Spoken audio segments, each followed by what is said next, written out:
ที่เฮาดังเดิมเฮาเป็นคนแบบใดแน่นอนแหละมันต้องมีแหละสิ่งที่เราบ่มักก็ต้องเปลี่ยนแม่นเลยคอยปรับคอยเปลี่ยนเนาะโธ่น้องบ้องได้จักสอบมื้อนี่สอบหนึ่งบ่เต็ม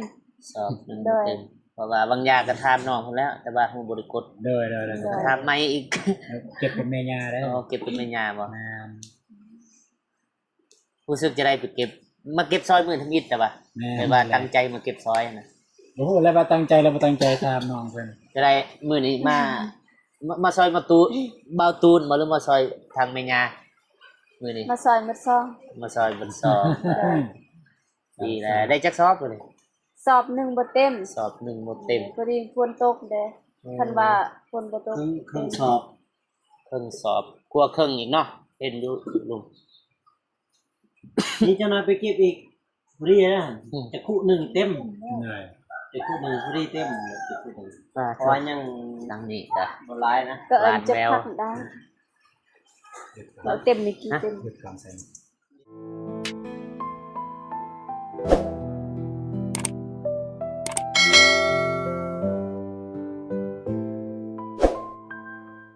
โอเคเนาะพี่น้องตอนนี้เบาฝนก็ได้เดินทางมาที่บ้านห้วยดำไม้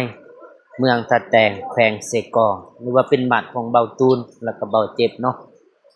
แต่ว่าตอนนี้เบาฝนก็ได้มาเฮือนของเบาตูนเพราะว่าทางเบาตูนเพิ่นก็ได้โทรหาเบาฝนให้ซื้อไม้ทู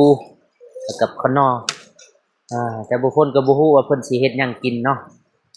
ตอนนี้เพิ่นก็อยู่เทิงเฮือนกับทีมงานเบาโกแล้วก็ว่าที่เจ้าสาวของเบาตูนนั่นก็คือน้องบองแล้วก็น้องพร แล้วก็เบาโกเนาะเอาเป็นจะได้เบาคนกับสิทายให้เบิ่งให้ FC แล้วก็ผู้ใหญ่ใจบุญได้เบิ่งได้ชมว่าเพิ่นเฮ็ดหยังอยู่เทิงเฮือนเพิ่น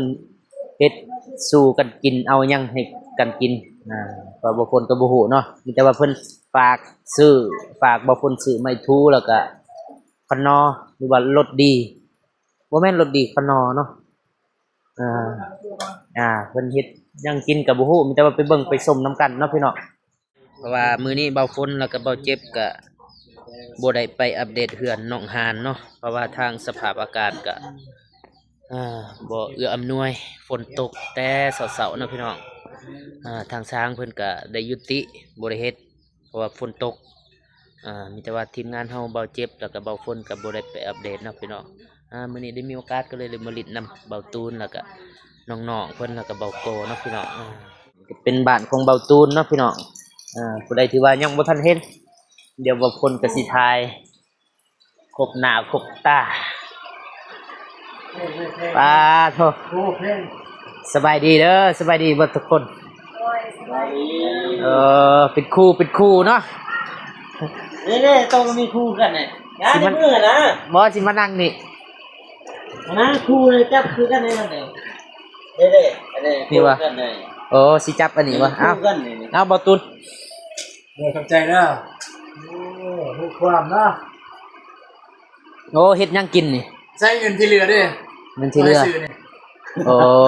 คุณแลอยู่รถคุณเฮ็ดสินดาดกินบ่นี่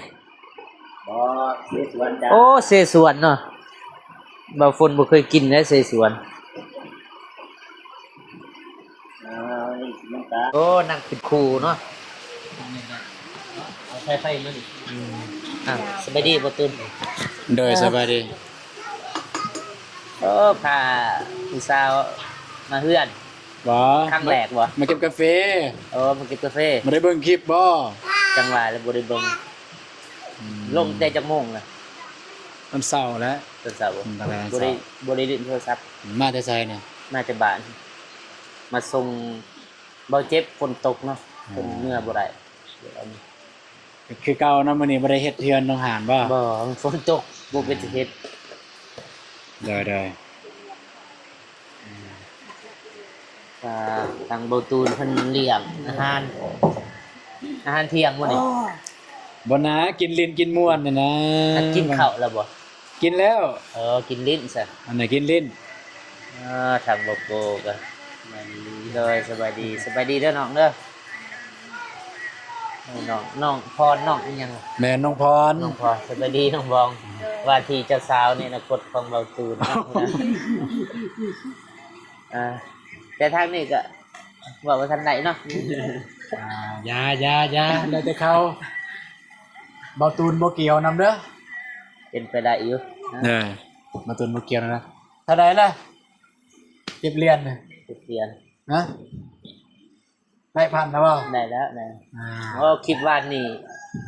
500-600ผู้ติดตาม700 มันขึ้นวะ แน่ แม่นนะ คือว่าคลิปว่านี่ที่ว่าทำลายสถิติ ติด1 ใน 10 เป็น1 ใน 10เลย แน่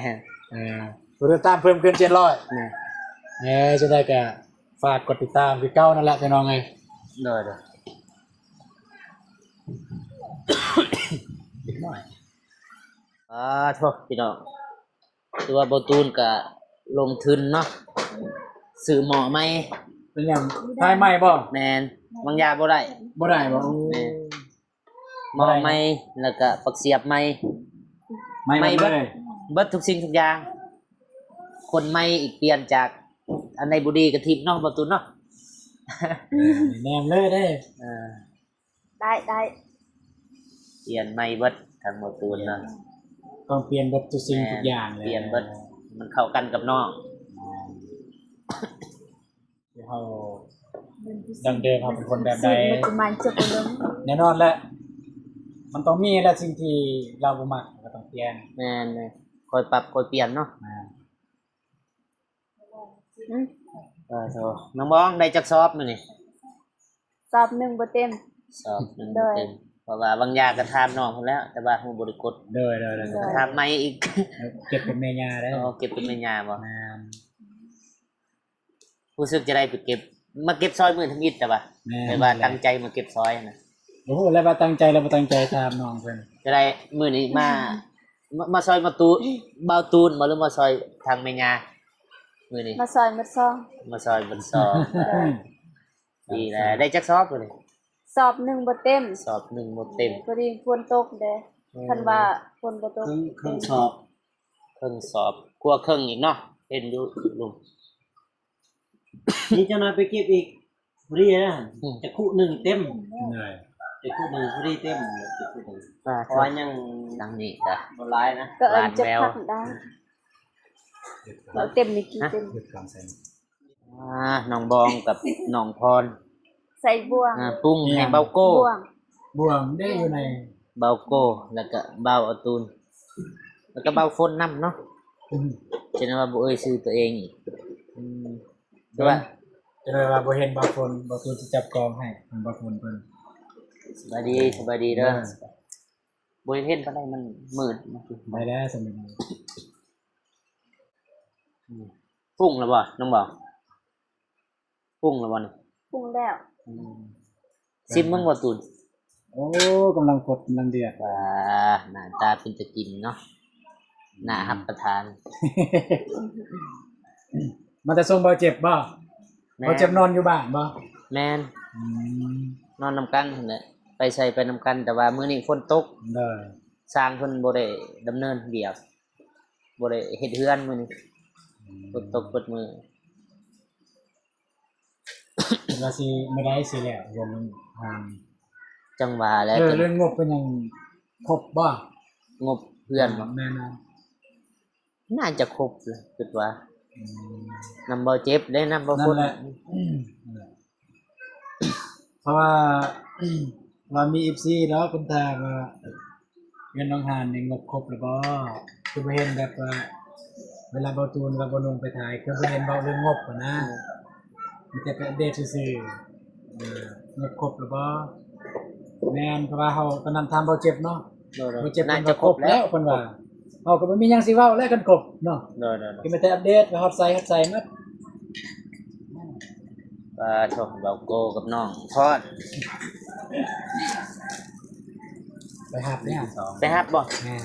โอ้บ่กลัวไปฮับน้องบ่ ด้วย ครับไปครับ เอ มีรถมาดิ ดีแล้วฮักกันดีกว่าสั่งกันเนาะบ่ตุนเนาะ ด้วย มาเก็บกาแฟซอยเข้าตูน จะได้บ่โกไปเก็บกาแฟมื้อนี้ ฮะ จะได้ไปเก็บกาแฟมื้อนี้รู้สึกอะไรได้ไปเก็บซอยเบาตูนบ่หรือว่า เก็บซอยแม่เฒ่า เท่าใส่อีก แม่เฒ่าแม่เบาตูนเด้ เก็บซอยประตูนเลย น้ำเราบ่ได้มาเก็บซอยบ่ตู้ เก็บซอยเรามีแผนในใจ แม่นมีแผนในใจ มันบ่มีนะ แต่บ่จูนบ่เกี่ยวเด้อ บ่ซอยประตูนอ่า เป็นซอยเบาตูนเนาะทาง ซอยเพิ่น เบาโก้ก็มีส่วนบ่เบาโก้ ก็มีอยู่ส่วนเคยมี เชิญมาเลยจิตสู้ มีอยู่ส่วนแล้วก็มีหน้าในส่วนหลายเฮ็ดหน้าใช่เกินพอยามมียังเกี่ยวข้าวอยู่คนมื้อนี้นี่บ่ได้ไปแล้วมื้อนี้นี่ขณะเราพักลองเอ้ยแซ่บบ่ คือว่าเบาโก้กับเบาฝนก็ฮู้จักเห็นกันแต่ฝุ่นแต่ยังน้อยแล้วเนาะ เห็นกันแต่โดน แต่ นะ อายุ14 15มันจะมาเรียนโรงเรียนเดียวเนาะ เฮียนโรงเรียนเดียวแต่ว่าบ่ รุ่นเดียว รุ่นน้องเพิ่น อ่า อันนี้รุ่นน้องบ่ แม่น โอ้ หลังรุ่น ปีหนึ่ง รุ่นกิริยา แม่นหลังเบาฝนปีหนึงเบาฝนม2เบาโก้ม1เนาะ ไว้ข่าวจังนั้นเตะวะ นังฮักบ่ นักข่าวแล้วตอน ได้ยินข่าวว่าตอนเจ้าเฮียนโมนึงมาซองไก่ลังเฮียนเนี่ยเสียเบิดแม่นบ่ จังว่าแล้วอันนี้ครับเบาโก้ ไก่ลังเฮียนมี บ่มี ลังทงหน้าไปพุ่น โอ้ยกระตางเลยทางหลังบ่ฮอดดันแล้ว เจ้าทงหน้าไปพุ่น บ่ เสีย ฮอด เบิ ดั ด นเลย ได้ยินหมู่มีเงินหมู่ดอกอย่างนั้นเสียเบิดเด็กน้อยมาต่อเมืองดอกว่าเลาะทงหน้าโอ้แต่สองคนนี้แล้วเดี๋ยวไปนอนกันเนาะ กูฮู้จักอยู่บ่กูฮู้จักแต่ดนแต่ก็บ่ได้ไปนำกันนะแบบไปเดี๋ยวนี้ ไป บ่ได้สนิทไปซ้ำซะ แม่นบ่ได้ส เฮ็ นิ ด ทแบบ เฮ็ด นั้น YouTube มานี่ก็ดนแล้ว แม่น เฮ็ดก่อนบ่เจ็บอีกจ้ะเฮ็ดก่อน เฮ็ เพิ่ ด น อยู่บ่โก ประมาณปีนี่แหละเฮ็ดก่อนบ่เจ็บปีปลายนี่แหละพอดีมาเจอกันกับบ่เจ็บตอนปี2023พี่ ได้ร่วมงานกับใส่บุญเราแต่ที่ว่าบ่เจ็บก่อนบ่ได้บ่โกได้ร่วมนำกัน ใช้บุญหั่นบ่ แม่น ถ้าใช้บุญหั่นบ่เจ็บก่อนแต่ว่าเรื่องเฮ็ด YouTube นี่ตะกี้หั่นบ่โกเฮ็ดก่อนบัดนี้หั่น บ่เตียงเราลงมาลาวใต้นี่พอดีก็พาเพิ่นพาบ่เตียงขึ้นไปดักจึงแล้วก็มีตัวเล่แน่มีเบาโกแน่แล้วก็เบานุ่งใน3คนแล้วหลังจากนั้นบัดนี้หั่นไปก็เริ่มบ่ฮอดบัดนี้ฮอดแต่ครึ่งทาง ไปกับไผก็ลืม ไปกับเบานุ่งฮอดแต่ทงแค้นซื่อ คือว่าซั่น ๆบ่ฮอดบ่จักเส้นทาง ทุกระเบิด ตอนนั้นบ่ทันมีไผพาไปเด้พอดีแต่นะหัน เอาเลยดำเนินเลย หลังนะหัน โดย จึง อ้าวกิน จึงบ่เตียงเพิ่นมาอีกหอบ2หอบที่2บัดนี้หัน น้องพร เพิ่นมาหาบ่าวนุ่งแล้วก็อันนั้นส่วนบ่เจ็บไปนำหั่นน่ะ เด้อ พอดีเพิ่นไปแล้วก็มีบ่าวตูนไปนำในมื้อนั้นหันเอ้ย โอเคเอากินบัดนี้ กิน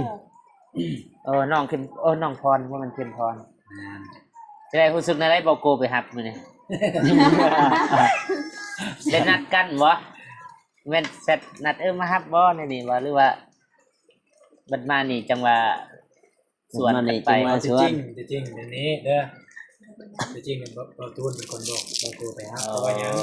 ตอนแรกบอตูนเป็นส่วนน้องบองมาเก็บกาแฟบอกน้องบองนะพอดีน้องบองว่าน้องอ้ำก็อยากมาเก็บด้วยกันอยากมาซอยนะแต่ว่ารถมันบ่มีรถมันได้คันเดียวบอตูนก็เลยโทรหาบอโก้ว่าบอโก้วางบ่มาน้องพ่อแน่เก็บกาแฟบอโก้เลยว่าได้จริงอย่างนั้น เด้อ เป็นเรื่องเนาะ ก็บางคนตกใจเด้บางอย่างขี่รถไกลเห็นน้องบองเอ้าคิดว่าน้องบองใหญ่มาอยู่นำเบาตูนนะบ่บีบแกแป๊ดๆ2 บาท บีบแก ฮักบ่เห็นเบาตูนกับเบาโกนเห็นแต่น้องบองอยู่ลุมมันน่ะเพิ่นล้างถ้วยบ่อย ค่อยไปอยู่ใช้ตำ ดังนี่แหละ นั่นเนาะ แม่นแต่ว่าบ่ได้เดียวมานี่เดียวอยู่ลุมซื่อ อ๋อ เบิ่งเลยว้าโธคิดในใจ แซ่บเอ้ย ใหญ่มาอยู่นำกันแล้วว่าจัก เฮ็ดตุ้น แซ่บ แซ่บบ่ เป็นนั่นต้องกินข้าวก่อน คัน แต่ว่าตอนนี้บ่พ้นก็ฮู้แล้วเพราะว่านี่คือเห็นนี่แหละ คันว่าบ่แซ่บนี่น้องบ้องสิโยนทิ้ง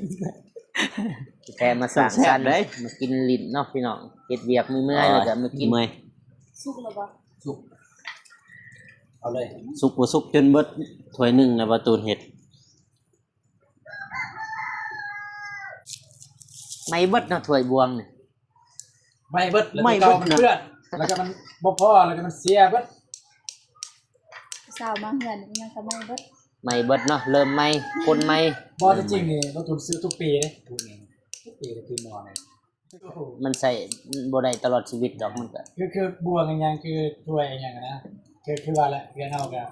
มันอยู่แต่ผู้ใดผู้หนึ่งเนาะ แม่น มันก็อยู่2-3คนแน่นะก็มีเด็กน้อยแน่มันแบบ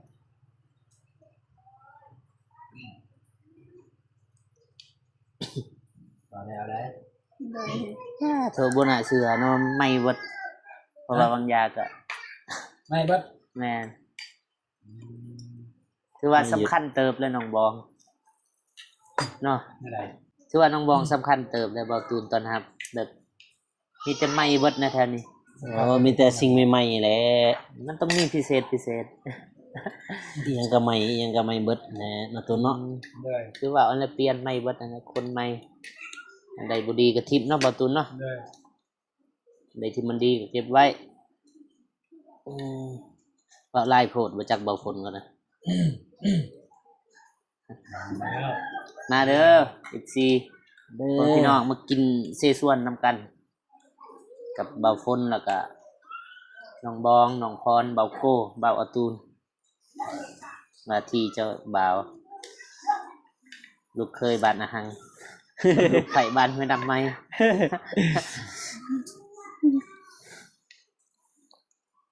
จะไหนว่าบ่ได้บางทีบ่เบาโก้อีก เดี๋ยวก็ ครับ แซ่บแล้ว คนก็งามพี่กึ่งก็แทบ อืม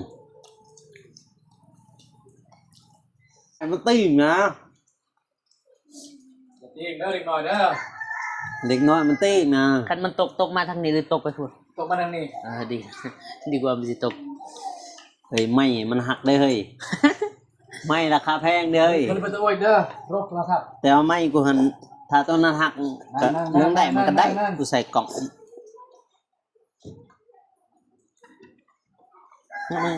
มันตกไปพุ่นหัวยันไม่เห็นที่สิไปนำกันเห็นในประตู เป็นแล้วบัดนี้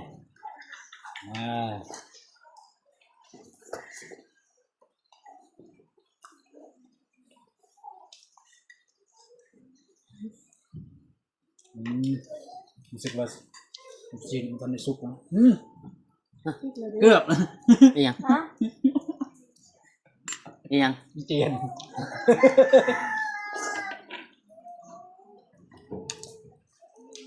บ่ถอดออกเลยบ่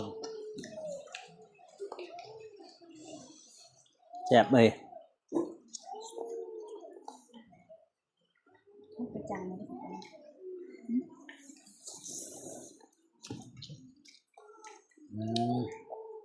น้องบอกมักได้ไงเด้อ คงมักบ่ ของมักเลย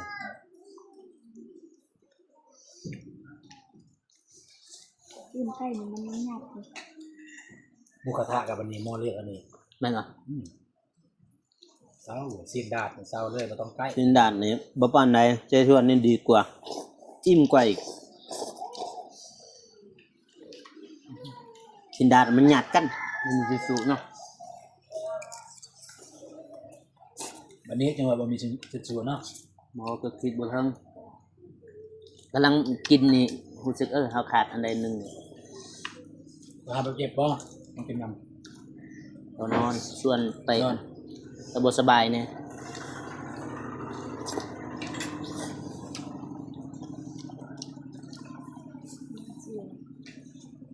อื้อหือ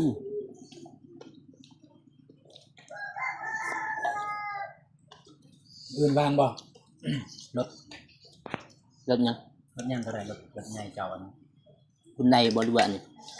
อันใดก็ได้อันก็ได้ สิใส่เครื่องหยัง เครื่องของแข็งแต่ว่ามีแก๊ส ตรงมุง นะ ตรงมุง สะโพกอื่นแล้วนะจะมองใดก็ได้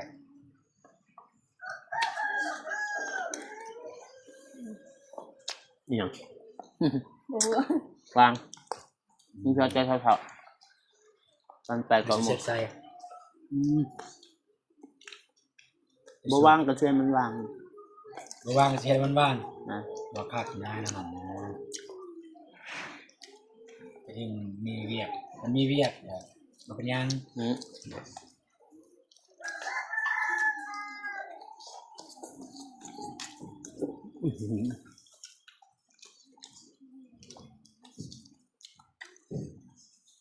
คอนอันสวยอ่ะยังห่างนะ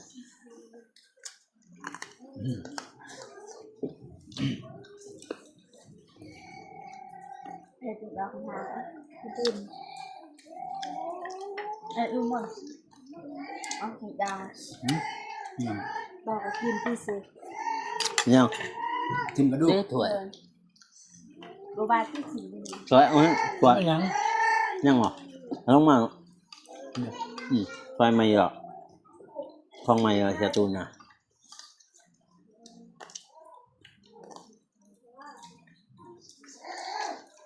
เห็นบอกเก็บเอาเก็บน้อยเดียวเลยนี่เอาเก็บน้อยเดียวเนาะเนาะเอาเก็บน้อยเดียวมันยังเฮ็ดสิชวนให้กินคันมาเอาเก็บบนสวนหรือบ่ขาไอ้หรือบ่ ขางัวเลย บ่ มี ทำ งั มาว เอาเป็นมีงัว ซื้อเอา กาแฟหน่อยเดียว เนาะ ได้ไก่ช่องโต หักกาแฟอีก1ต้นแล้วก็ได้กินสวน เนาะบ่ธรรมดาอะไร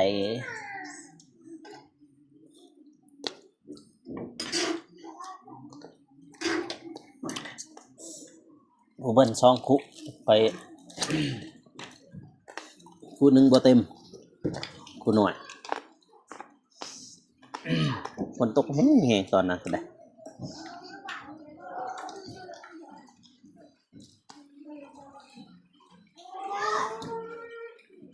อืมอืม จะได้ว่าคนวันเมื่อวานนี่คลิปเมื่อวานนี่ผู้ติดตามขึ้น600ป่ะฝากอันไหนนะ ตัวกูใจ ใจ เลย นะขอบใจ FC ผู้ติดตาม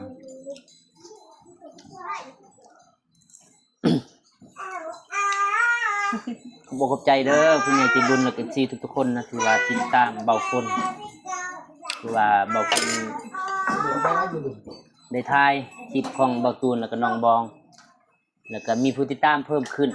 600 700ประมาณนี้ล่ะ ทางไงล่ะบ่ได้เหรอ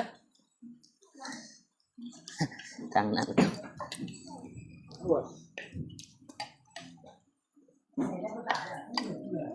เอาต่อเลย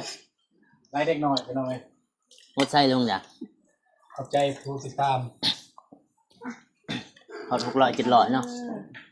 ที่ว่าเขาติดตามแล้วก็รับชมสองของเบาคนแต่จนจบเนาะเบาคนก็ขออวยพรให้ทางทิปซี่แล้วก็ผู้ใหญ่ใจบุญที่ว่าเขาชมเขาเบิ่งคลิปของเบาคนให้มีสุขภาพแข็งแรงบ่เจ็บบ่จนลำรวยมีมันควันยืนเด้อสาธุ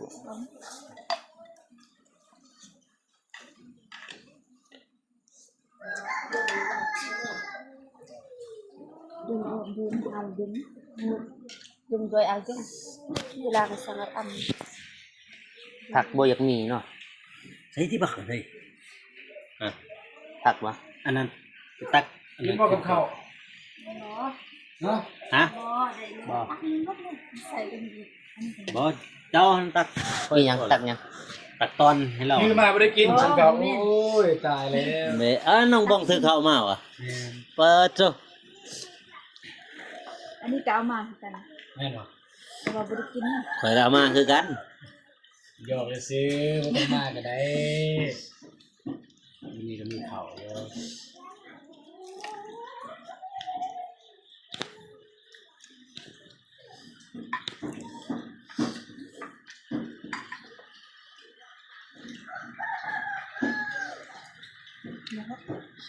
อิ่ม เห็นหรือเปล่า อิ่ม rồi บ้าอิ่มไหมครับ nhang น้ำลายเลยโอ้ย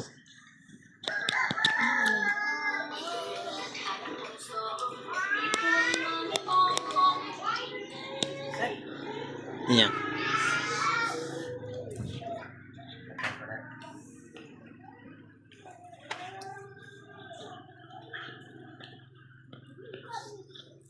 บ่คิดว่าสิมากินอันนี้นะมากินรวมกับน้องบองเบาโกน้องพรเบาตูนทันทีไว้นี่บ่ได้กินน้ำกวดพุ่นเลย จะไปใช่ไหม สิออกไปตลาด วันนี้เจอกันอยู่ใช่ไหม คนแพ้ โทรหา บ่เห็นน้องบองขึ้นมาอยู่นะเพื่อนก็เลยโทรหาเบาตูน เออ ตกใจ หมื่นกว่าคนเบิ่งนะนี่ วันนี้เนาะ เนี่ย 2,700 ปลายนะพอดี มันยัง ผู้ติดตาม แต่ว่าตอนนี้เพิ่มแล้ว สองไผ 2เบาฝุ่น ที่ตามเท่าไหร่แหละ ตัวนี้บ่ เออ 3,500 3,500มัน ถือว่าหลายสุดสำหรับเบาฝุ่น โอ้ยมันก็ไล่กันนั่นแหละสำนัก ไล่เลย สำนัก โอ้ยตะกี้คอยได้เท่านั้นจะคิดทำไรเลย มือละ1คนยังบ่มี เออ ตอนเฮ็ดแรก ยากสุดเด้เฮ็ด YouTube นี่ทำว่ายากบ่ตะกี้ก็ยากอยู่แต่ตอนข้าวคือรุ่นที่ว่าปี2018-19อันแม่นถ้าว่ายากบ่ก็เฮายังบ่ทันฮู้เฮาก็ว่ายากบัดนี้หั่นบัดวิวมันได้หลักล้านหลักหยังหลักแสนนั่นนี่เขาก็ว่าง่ายบัดนี้อันยากอีกเขาหั่นว่าแต่เขาเคยได้ตอนนั้นวิวหลักหลักแสนหลักแสนหลักล้านบัดนี้มาได้หลักหมื่นมันนี่มันยากแล้วเฮ้ย ๆเคยได้หลักล้านบ่โก ฮะ เคยได้หลักล้านบ่ บ่เคยครับ บ่เคย แต่คลิปช็อตเคยคลิปช็อตหลักแสนมีอยู่หลักแสน อันนี้บ่เคยมีหลักแสน คลิปช็อตก็หันหลักล้านมีอยู่5ล้าน อะโถหลายเนาะ5 ล้าน โอ้อยู่หันแหละผู้ติดตามขึ้นหมื่นหยังอยู่หันบ่เลย ลงคลิปช็อตถ้าอยากได้ผู้ติดตามคลิปสั้นคลิปช็อต แต่ว่าเบาฝุ่นทำอิฐก็20-30 คนนี่แหละโดนซ้ำเป็นสิติงแต่ว่ามื้อนั้นไปถ่ายบ่เจ็บ เมื่อบ่เจ็บบ่สบายบ่ แมนมือมันจะมันตื่นเช้ามาฮู้เป็นรอย ตกใจจักตกใจจักดีใจแล้วตอนนั้นตกใจไปนำดีใจไปนำคือว่าเหมาะสมนะครูนี่ใส่บ่ได้ละ บ่ได้สั่งบ่เจ็บนะ ทางบ่ตูนก็รอเฮ้ยทางบอกก็ใจดี บอกไปเลยใจดีตอนใด ดีแล้วมาซอยแม่หยอกแม่ยาเนาะ ดีแล้วเขามาซอย ซอยมาซอยเก็บเฟ้เลย ว่าบอกไปเลยบ่ตูนใจดี มีแต่ว่าผักเสียอีกครูหนึง บอกกูคือว่ายิ้มเคินๆนะ ยิ้ม